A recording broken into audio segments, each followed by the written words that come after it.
दिल्ली मुम्बाइ बिसोरो जायो बिसोरो नैबे बेंगलरनिया जायोसो दुलाराय बर' फरायसा आफाद आरो बेंगालर बड' वेलफेयार एस'सिएशनखौ आं बड'लेण्ड टाइगार इउटुब चेनेलनिफ्राय रोजा रोजा साबायखर जासिनाय जाबाय। मानि थाखाय जे COVID-19 लकडाउननि थाखाय बेंगालराव खामानि मावनो थांनाय बर' फिसाफोरा जोबोर आलाय सिलाय जादोंमोन। बिथांमोनखौ दुलाराय बर' फरायसा आफाद आरो बेंगालर बड' वेलफेयार एस'सिएशननि सोद्रोमाफोरा बेंगालरनिफ्राय आसाम फारसे दैथायहरनायाव जोबोर मदद खालामदोंमोन।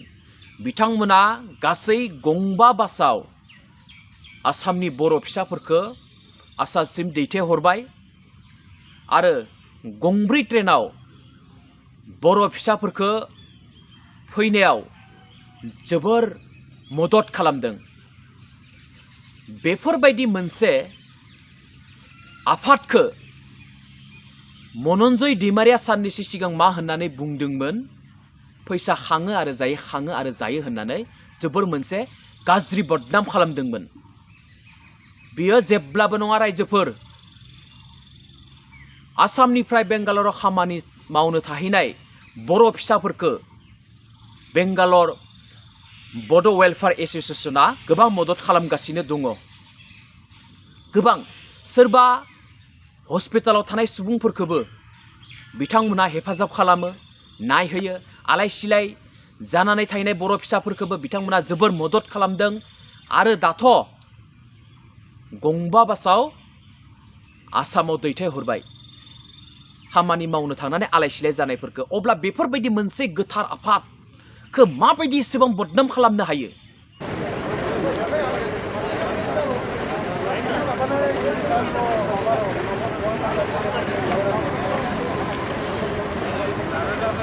बेलासियाव माइसुरनिफ्राय ट्रेन खारनाय खबर मोननाय लोगो लोगो जोंखौ बेंगलर बड' वेलफेयार एस'सिएशननि आरो सासे जोंनि आसामनिनो तेजपुरनि बेंगलराव पुलिस साख्रि मावो, नामा प्रानाब मा लिरोमोनथाय, आं बिथांखौ बारा बिथांनि डिटेल्सखौ आं बारा मिथिनाय जायाखै।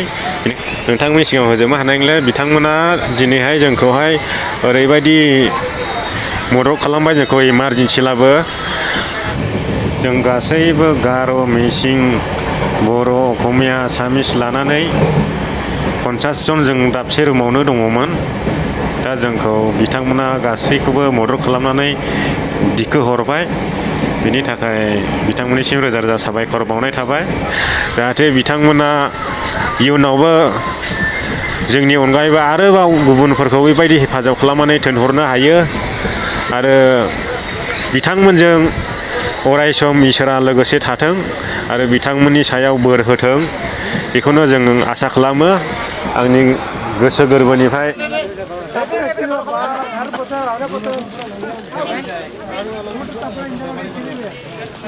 गिबियावनो बयनिख्रुइबो रोजा रोजा साबायखर बावनाय थाबाय।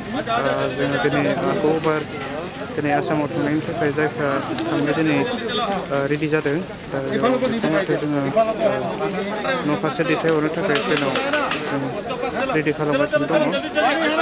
बिथांमोना बयबो नायनो हागोन। कानाकपुरा रडआव दङ, बेंगलर कानाकपुरा रड। दा बिथांमोना नै टटेलि दा मोनावहाय थांगोन बिसोरो। दा बिथांमोननिनो जोङो दिनै बेबायदि माखासे जानाय मुवा आरो लोगोसे दै बेफोरखौ जों राननानै होफैनाय जादों। बिथांमोना दिनै जागासिनो दङ आरो थोजासे नङाब्लाबो जि एसे एनै मोनो बिथांमोना बेखौनो जानानै बे हसायनि निसय गावनि देहानि थाखाय। हाय, गुड इभिनिं एभरिवान, खुलुमबाय गासिखौबो। दिनै नै बेंगलर बड' वेलफेयार एस'सिएशननि बानजायनायाव बेंगलर नोगोरनिफ्राय जों नैथि खेब बासजों आसामाव जोङो मानसि दैथायहरनो आखायाव लादों। दिनै बेनि थाखाय बे बिथांमोननि थाखाय जों दिनै जानाय लोंनाय रेडि खालामनाय जादों। नै ओंख्रि संगासिनो दङ। बिथांनि नामा सुनिल बसुमतारी, बिथाङाबो जोबोद हेफाजाब होदों। नै बिथाङा जोङो आफादगिरि कान्तेश्वर बसुमतारी, आरो बिथाङा दैमन दैमारि बिथाङाबो जोबोद संनाय खावनायाव नांथाबनानै दङ नोंथाङा नै अलरेडि मोनखाबाय गासै जोङो 100 मेम्बारनि थाखाय जानाय लोंनाय बेबस्था खालामदों बिथांमोना गावसोरनो ओंखाम संदों ओंख्रि संदों गावसोरनो दै रानदों बै खामानि मावनो थाहैग्रा सुबुंफोरनो लामा ससेयाव ओंखाम संनानै जाथों होननानै माइरं दालि आलु बायदि रोखोमनि मुवा बेसाद हरफादों एसेबां खस्थ' खालामदों जाय खामानिखौ नों मनन्जय दैमारिया मावनो हायाखै जाय खामानिखौ BPFA मावनो हायाखै बे खामानिखौ ABSU आरो बेंगालर बड' वेलफेयार एस'सियेसना मावगासिनो दङ आरो उल्था नोङो बेफोरबायदि गोथार आफादफोरखौ बदनाम खालामो नोंनि बे बदनामा जेबो भेलु गैया ओरैनोसो नों बदनाम खालामदों भेलुलेस नोंनि बुंनाय बाथ्राफोरा बेफोरबायदि बदनाम खालामनिफ्राय जाहाथे नोंथाङा गोजानाव थायो जोबोर मोनसे गोथार आफाद बेफोरो बेंगालर बड' वेलफेयार एस'सियेसन आरो ABSUआ गोबां खामानि मावगासिनो दङ जाय खामानिखौ BTC सरकारा मावनो हायाखै BPFनि मानसिफोरा मावनो हायाखै बेफोर खामानिखौ बेफोरबायदि गोथार आफादफोरा मावगासिनो दङ आरो बयनिख्रुइबो मोनसे दुखुनांथाव बाथ्राया मा BPFनि सासे सोद्रोमाया मा बुंदों दिल्ली आरो मुम्बाइ एस'सियेसना फैसा जाग्रा होननानै बुंदों माब्ला नुखो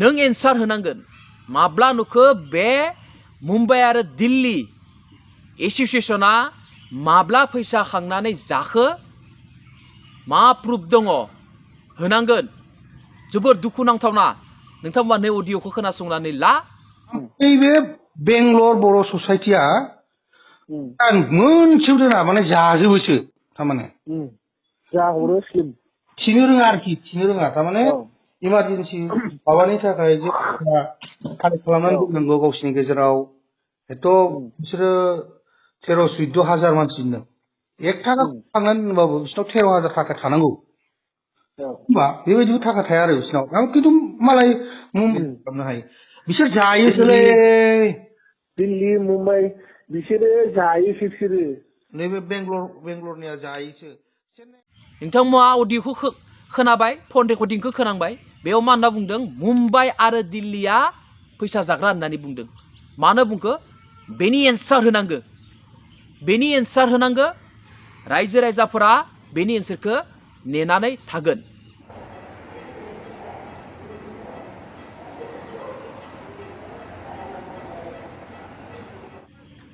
बिथांनि मुङा जाहैबाय सिबिस्वर बसुमतारी बिथाङा कारिगाव सामागुरिनि क'क्राझार जिल्लानि बिथांखौ जोबोर जोथोन लागासिनो दङ बिथांनि अबस्थाया जोबोर गाज्रि आं गसायनायाव आर'ज खालामो जाहाथे बिथाङा थाबैनो मोजां जानानै न' फारसे गिदिंनानै फैफिननो हायो हस्पिटालाव गोग्लैनानै थानाय